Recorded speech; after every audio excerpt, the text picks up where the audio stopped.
When you think about the high cost of living here, the first thing that comes to mind for a lot of us is housing costs.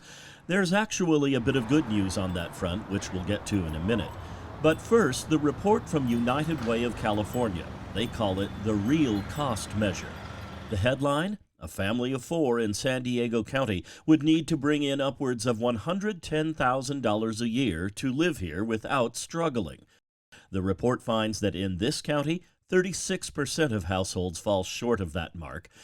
It's even worse in Imperial County, where 44% of households aren't making enough to live decently. It's clear that the federal poverty guidelines that are used nationwide really don't take into account what it really costs to live in California. United Way of San Diego County President and CEO Nancy Sasaki says the real cost report measures a wide range of costs to come to a much more realistic number. And include things like housing, food, childcare, healthcare, transportation, and some of these basic needs.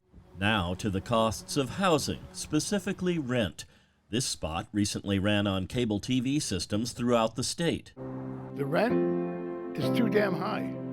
The spot ends with a question for the governor. Governor Newsom, what are you doing to lower my rent?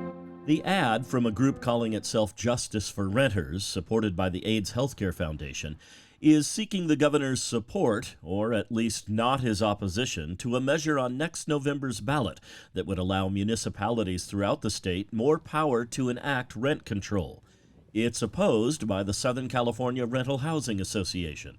So it really does, in many ways, come down to supply and demand. And all we really just have to work to kind of make sure that we're not encouraging policies that increase rents, that increase housing costs, and make sure that we keep adding the housing that we need. And now to that good news. The latest figures from apartmentlist.com show rents here are actually down just over 4% from their summer peak.